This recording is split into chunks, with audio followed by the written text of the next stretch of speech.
My topic for today na nangongolekta tayo ng mga funny, kagawad, and SK election slogans. Yan. Total naman, masayang-masaya kayo na nilalagay yung mukha ninyo tas may slogan, o di sige. Patingin na nga ako ng mga pinaggagawa ninyo. Talaga nga naman, oo. O eto, sabi ni Jessa, iboto para kagawad, serbisyong tapat. Akin ka lang dapat. Gusto ko yan. Eto, sabi naman ni Tony, iboto para kagawad, dating puro bisyo. Ngayon, magseserbisyo. Kilalang lasenggo. Hangad ay pagbabago. Hoy, totoo to ha. Minsan magugulat ka na lang yung mga number 1 lasenggo sa barangay. Magugulat ka kapag kaganitong panahon ng eleksyon. Sila nangunguna, nakakaloka, o diba? Hindi naman sa binabash natin, malay nyo nga naman, nagbago na sila. Baka nga naman dating lasenggo, ngayon ang hangad na nila ipagbabago, pagbigyan. Sige, pagbigyan. Tingnan natin, magkakaalaman pag nanalo, no? Diba? Ganoon naman usually mabait, aktibo kapag ka nangangampanya. Pero pag nanalo na, nalalapitan pa ba? Di ba? Yung iba, laging absent. Hindi mo makita. O, ito. Sabi ni Tere, vote Tere for kagawad. Lutang at sabog noon. Magsiservisyo ngayon. Lutang at sabog noon. Ay, naku. Malamang, lutang at sabog pa rin ngayon kahit nagsiservisyo. Okay lang naman kung lutang at sabog. Basta nakakapagserbisyo. Okay lang yan. O, ito sabi naman ni Fritz. Vote for kagawad. Pogi na, may libreng tagay ka pa. San ka pa? Bakit ang daming mga lasinggerong umiinom. Ay, lasinggero't umiinom na tumatakbo, ha? Ba't ganyan? O, ito, sabi naman ni Luca. O, tingnan mo. Iboto para kagawad. Madaling lapitan. Kung matatagpuan. Ayan. Sobrang applicable nun sa halos lahat ng kilala. Syempre di tayo magne-name drop. Pero totoo naman, di ba? Yung kapag ka tatakbo, laging nandyan. Aktibo. Tapos nung nanalo na, parang di mo na mahanap, di mo na malapitan, di mo alam kung saan hahanapin, ganon. Ay, ewan ko. O, sige, last na for this batch. Sabi naman ni RJ, name drop daw tayo. Wala naman akong pinariringgan. Based on observation lang naman. Ayon lang naman sa kwento ng mga kabarangay ko. Charot! Ito, sabi ni RG, vote for kagawad. Dating may... dating may bisyo, ngayon magseserbisyo. Ayan, serbisyo na daw ang bisyo niya. Ay nako. Sige, collecting funny kagawad election slogans. Ayan, yan ang hanas natin ngayong Monday morning. Light lang tayo, light lang. Oo, pagtawanan natin yung mga slogans ninyo na yan. And since it's barangay election din, no? Nag-start na kasi silang mangampanya nung isang araw. At gaya nga nung na-post kong status sa FB page ko, hindi man ako nag-set ng alarm clock kahapon, pero gising na gising ako sa ingay ng mga jingle, ng mga nangangampanya, ganun. Ay, talaga nga naman. Sige lang, okay lang, pagbigyan, nangangampanya, oo, sana lang maboto natin yung talagang karapat-dapat, Ay, yung iba kasi dyan, maghihintay lang ng iaabot, ng ibibigay, tapos yun na yung iboboto. Hoy, umayos kayo. Ayan, collecting funny kagawad election slogans. Ayan, isend lang po ang mga sagot sa ating Facebook page. Pwede sa Yes The Best Manila o sa page ko, Sexy Megan. Magkakasama pa tayo hanggang mamayang 9:00 sa stasyong nakakayang, nakaka-fresh 101.1. Yes, the best. Good morning.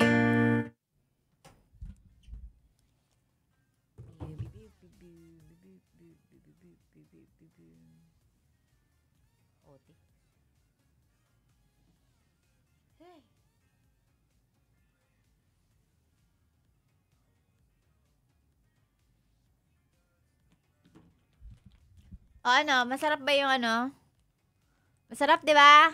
Yung para sa lalamunan. Ha?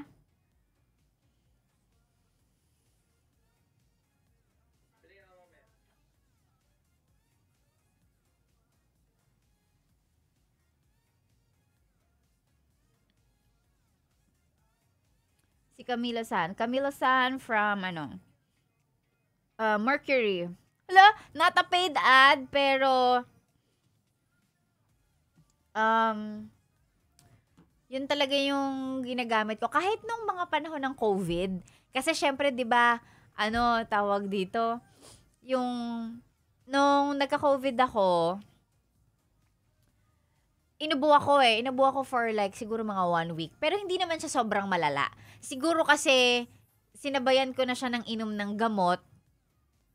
Tapos, nagsispray ako nito every time ang kate ng lalamunan ko at inuubo ako. And usually, yan din yung ginagamit ko kapag kunwari, sobrang dami ng hosting or ang hahaba ng events na kailangan sobrang gamit na gamit yung lalamunan. So, yan. Yan yung gamit. Yan yung gamit ko. Kung hindi yan, si Betadine. Medyo mas nga lang yung lasa ni Betadine. Hindi siya menthol, hindi siya minty. Pero si Betadine, mas nakaka tanggal ng bakterya sa lalamunan. Inano din siya, hindi naman pinrescribe, ni-recommend nung isang doktor na napuntahan namin na parang, kunwari sa tingin mo, na-expose ka sa mga tao and you feel an ubo coming up. Yung, di ba, minsan mararamdaman mo yun eh, bago siya maging ubo, mararamdaman mo na parang medyo may konting sabit yung lalamunan. So, magganon ka na daw ng Betadine. Betadine throat spray. Yon. Panglinis ng lalamunan. Tapos, yon. O, di ba? Lalo nung COVID era. COVID era, parang wala nang COVID ngayon. Meron pa rin naman, pero hindi na siya kasing lala at hindi na siya kinatatakutan ng marami because matapang na yung mga tao ngayon. Palibhasa, vaccinated na sila. At na-realize nila na pag oras mo eh, di ba? Pagka nagka-COVID ka, minsan naman kahit ibang sakit eh, kapag if it's time for you to go, then you're dead. Pero ayun nga, so, para kung feeling mo magkakaroon ka ng ubo, pag feeling mo may sabit na siya, gargle. Hindi gargle eh. Hindi siya gargle kasi hindi mo naman ilalabas yung inispray mo eh. Technically, lulunukin mo siya. So, yun. Betadine throat spray. Tapos, para dun sa mga sore throat. Tapos, yung gusto mong guminhawa lang yung lalamunan. Hanggang dito sa ilong kasi sobrang mint niya. Camilo San. Camilo San and Betadine is your friend. Yun. Yung ko pala, yung kape ko nasa labas, per.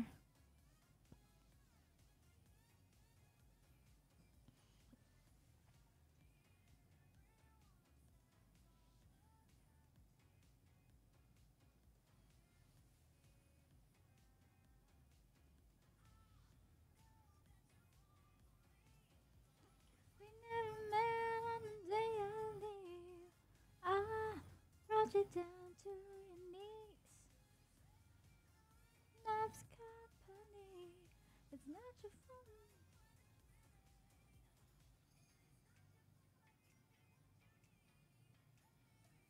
Feels like you can here with me.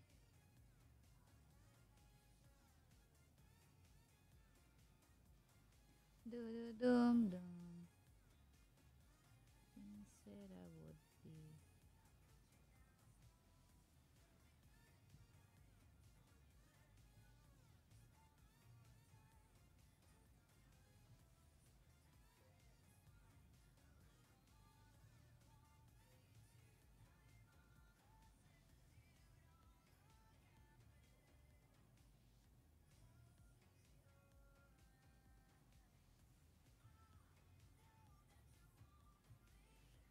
Wish we never met.